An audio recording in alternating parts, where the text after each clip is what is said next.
khởi này trên new free này bị băng yang đây lại ba hấp dẫn hàng làm ra đi còn lại dịch lệ bẹ hàng lại liên hợp quốc chất vấn đảng cộng sản Việt Nam cờ pro còn lại nhầm lư lệ bình khuyết tật lệ tương còn lại mạ giải thưởng còn lại quốc tế còn lại nó lại bộ màu ship bộ màu rút món ăn đâu do nó lại này lưu rằng chất vấn đảng cộng sản Việt Nam lợi dụng nước Mỹ nó đi tạo bộ view kết lại vi bằng rõ cợt lại nhiều tâm tích từ các đằng tổ đoạn này lại đằng cái nhà nhiều thầu lệ cái đằng nên mùa này mệt nì buồn sang là còn mày giờ cái chứ lại giật lê rồi về nên lũ dòng tơi đàm mò cợt lại bình luận đấy cợt lại chôn cợt rõ lại còn mày phải nhập lại đà nghìn đà suy nghìn lũ đấy đà bấm mộ nó khó gặp bạp vi bằng là tình buồn sang là mày độ này là mò mất là các bạc có mấy hàng lại phong mày độ này lại vừa đã nhiều bộ clip đó lũ nghìn suy nghìn tập năng mic mình bữa đào mình một này là có vừa mic này là đào bữa đào nó có khắp bạp bằng yang trong là mic bluetooth này bây giờ mong ta từ bên te đức có lại kẹo đào nhấp lên vậy nên này mày từ bịa mong kẹo nhiệt lên bịa liên quốc bua một đạn đào sản Việt Nam là nhiệt lên này nên vừa rất mong lầu đi trút ra đấy nhiều được từ nào tiêm chiến binh lại suy dày suy lên binh khuyết tật dày mà nhiều mạng binh nàn gì luôn nhiều được bằng thế nào mẹ bạc mùng mí đi lên đọc bạc chất độc mà do cam từ nhiều từ mạng nào mà bình lại dài đâu lột thun đã cho lột thun là gì từ mỏ bằng bạc nào mà nó mày về xem lang bẹt lại video đang hit lên này Tuấn Việt Nam về thương phế binh Việt Nam Cộng Hòa. Giải Văn Việt 2024 không công bố tác giả, tác phẩm và giải thơ vì lý do an ninh. Mỹ bắt 2 người Việt phạm tội, nguy cơ bị trục xuất về nước. Người tổng hợp được rồi.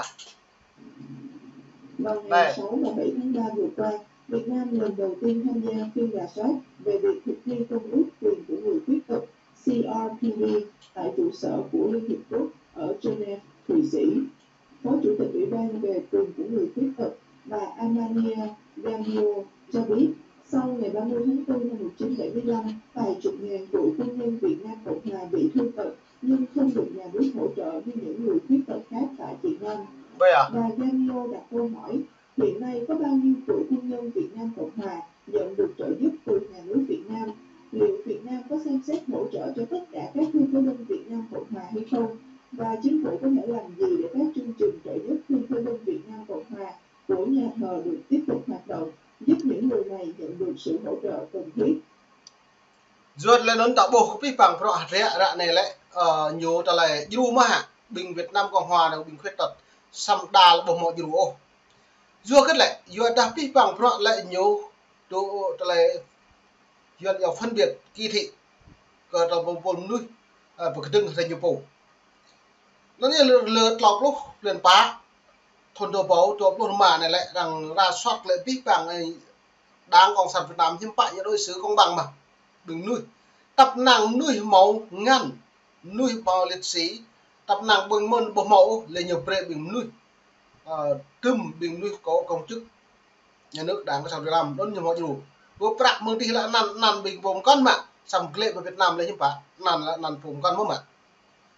do nó liên quốc như giáo chất vấn Việt Nam đang có Việt Nam bộ màu thao lệ đang có chỉnh đến về xem mượn cái lệ này lên rồi bị ẩm mô cho nó buồn sang màn hình video cái lon này. Ông Nguyễn Văn Hồi, Thứ trưởng Bộ Nội vụ cho biết, theo luật của Việt Nam, chúng tôi không phân loại cựu chiến binh theo lý lịch của họ. Trên thẻ xác nhận khuyết tật chỉ có thông tin về tên, loại, mức độ khuyết tật và địa phương nơi chịu trách nhiệm hỗ trợ cho người khuyết tật đó. Ông Hồi cho biết thêm rằng, Việt Nam có những biện pháp chế tài và quy định để trừng phạt bất kỳ một cán bộ nào từ chối hỗ trợ cho người khuyết tật và cũng không có sự phân biệt đối xử với bất kỳ nhà thờ hay tổ chức tôn giáo nào. Trao đổi với RFA, ông Nguyễn Bắc Trực rồi nó lại bố này ở luật Việt Nam là nhập phải nhập cả là phải nhập xong phi bằng bộ mồm sẽ nó nổi giờ nó buồn sang rồi đã bố rồi kết lại nhiều phải nhập hàng nhập phải rồi đã bây giờ pro để mất lúc đường để lấy còn là dịch lên này hàng lại nhầm trạch trà lư trà tại nhiều rồi đã thâu lại đảng cộng sản Việt Nam thâu pray thâu bằng ngàn đôi thông lư đôi xăm pro ngạc cái nhiều thâu rồi đã tương tự đầu chức công chức nhà nước đảng cộng sản Việt Nam bộ mồm nuôi tay rồi ô chi công nuôi ngu dốt nắm quyền lực nào buồn sang prai nào plei lá lên làm gì bình nuôi cái con nặng bị bà nó mình phải xem mượn là dịch lên đấy. Chuyển, người có mặt tại phiên điều trần trong cả 2 ngày 6 và 7 tháng 3 phản bác câu trả lời của đại diện nhà nước Việt Nam. Tôi là cái người mà làm việc trong cái chương trình chăm sóc cho thương phế binh của dòng quốc tế, mà tôi đã từng tiếp xúc khoảng 5.000 thương phế binh, đâu có ai được chăm sóc đâu. Chương trình tri ân thương phế binh Việt Nam Cộng Hòa được khởi xướng vào năm 2012 bởi Sài Gòn. Cái gì là anh chỉ được mò mạng bắt đầu cho các thương phế binh Việt Nam Cộng Hòa. Vào tháng 4 năm 2024, chương trình chính thức chấm dứt sau 12 năm hoạt động. RFA liên hệ với ông thương phế binh Nguyễn Văn Tài bị cụt một chân và hiện đang ở thành phố Hồ Chí Minh. Nhưng nhà nước trả lại thì tôi đó là khi anh đi động tới bình thường, động tới không hoạt động lại thì nhà nước cũng hẳn cho hay sao rồi cũng không hoạt động nữa thì thôi. Ông Lê Văn Sẻ là thương phế binh bị cụt một chân đang ở Củ Chi cho biết. Mấy năm trước đó, ra viên tên hộ mình họ mấy lần mà nước tôi không được gì hết. Nước tôi nói là không biết cái đó. Ông Nguyễn Đình Thắng, giám đốc tổ chức BPSOS, người có mặt tại buổi điều trần cho biết. Nhưng mà tuyệt đại đa số là không. Bởi sao tôi biết là không có là tự vì có cái hội HO trợ giúp cho thương phế binh và quả phụ của Việt Nam Cộng Hòa đấy, thì những người đó không hề nhận được thế đâu. Ngoài ra, ông Thắng cũng cho rằng phần lớn thương phế binh Việt Nam Cộng Hòa rất lo sợ nếu họ công khai than phiền về tình trạng của mình, họ có thể gặp rắc rối với chính quyền Việt Nam. Bây giờ tương tôi còn họ không khai ở chính tổng số nuôi Hội đồng giải văn Việt của câu lạc bộ Văn đoàn Độc lập Việt Nam, ban vận động thành lập Văn đoàn Độc lập Việt Nam gần đây công bố giải Văn Việt 2024 với 3 giải thưởng cho 3 tác giả trong 3 lĩnh vực khác nhau. Nhà nghiên cứu Bùi Hạnh Phúc được trao giải nghiên cứu phê bình cho chừng bài viết của mình, còn được nhận giải dịch thuật với công trình tuyển dịch thơ Mỹ Một thời đáng nhớ. Cả hai người này hiện đang định cư ở Hoa Kỳ. Một nhà thơ trong nước được trao giải thơ với 5 trên 5 số phiếu bầu chọn của tất cả các thành viên ban xét giải thơ, nhưng danh tính của người này cũng như tên tác phẩm chưa được công bố vì lý do an ninh. Giải Văn Việt thì vài năm nay không công bố, chứ không phải là một năm nay. Bởi vì tất cả những anh em ở do nên mệt và là thằng bố lên có tờ lời cái đuôi bình tiếp bình dọn lúm ta như vâng ạ cái đặc là như phố như lại đang có sàn Việt Nam như bật hồng góp thao khắp là như phố nòng có prai như thao phân biệt kỳ thị sắc tộc có tờ lời phố mà vợ tập năng ấy bộ binh chiến binh như giáp có tờ lời đang Cộng Hòa đường đi một khi công khai úc tớ đã công khai bởi đảng Cộng sản Việt Nam nhưng bạn nhiều nếu hàng làm gì thì cứ tập năng bực lúm ta lấy lệ mang cái thịt dưới nó đào kim khai đập hị vi bảng lại khuyết tật nữa đào khuyết tật địa bốm đào khuyết tật lại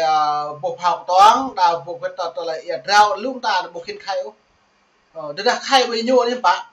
nhiều thầu trùm lý do này lý do đi tập năng nạp gì cơ tôi sẽ cần lệ nó bổ hả tôi như mẹ bộ có nuôi còn lại khuyết tật làm xa tính xăm mạng nôn lại bộ mộ bộ tiếp ăn đồ bạc nhiều nhân lương nào mà bên non nhập gì cơ biết do nó hai này lại Liên Hợp Quốc chi trích lệ tầng chất vấn Việt Nam bom Việt Nam cao bộ màu lệ úc còn lại phía này đơn về xem mực còn lại lệ báo chí nước ngoài còn lại đưa tin Việt Nam đã gửi bài năm với Văn Việt mà khi được trao giải thưởng, nếu anh em đó ở trong nước thì đều bị áp lực của nhà nước cả. Bởi có người họ kháng cự lại cái áp lực đó vẫn đồng ý chấp nhận nhận giải thưởng, thì chúng tôi công bố tên tuổi, nhưng mà nhiều người họ không chịu nổi thì họ từ chối nhận giải. Theo ông, việc phải giấu tên tuổi người đoạt giải văn chương là chỉ dấu cho thấy Việt Nam không dân chủ như người ta tuyên truyền. Ông nói tác phẩm được chọn cho giải thơ năm nay hoàn toàn không dính líu gì đến chính trị. Năm nay không có nhà văn nào đoạt giải văn. Ngày 3 tháng 3, nhà văn Nguyên Ngọc, trưởng ban vận động thành lập Văn đoàn Độc lập tuyên bố đổi tên sang câu lạc bộ Văn đoàn Độc lập Việt Nam. Đổi tên cái ban vận động thành ra là câu lạc bộ. Thế rồi vì bằng họ càng nhân giải thưởng quốc tế bờ đà trong nước bờ đà ngoài nước lại nhô khấm bờ tùy yếu anh nhập bộ nhập lịch anh con lệ bọ nó bộ mò liên quan tới chính trị ô tuy về nhân giải thưởng từ đây những liên quan tới chính trị lại như bộ đề nhân giải thưởng rồi nó ta lại hà này Việt Nam lại nhồi sức ép của quốc tế hà này thông bức ô chính còn lại rẻ làm blog cái nhập bộ nên mô này trên nhiều phim trước lấy lệ ni bị bằng một ba yang lại xem lăng một còn lại nước na đang có sản Việt Nam tận đa hàng lại đang buồn sang cái nhập bộ để lùm nuôi ta lại chặt được ngào ép nhu về khi có bộ luật còn là nhân quyền lên bộ luật thông tin báo chí để lùm ta lại phiền như gặp từ ngào đi buồn sang các việc xem lăng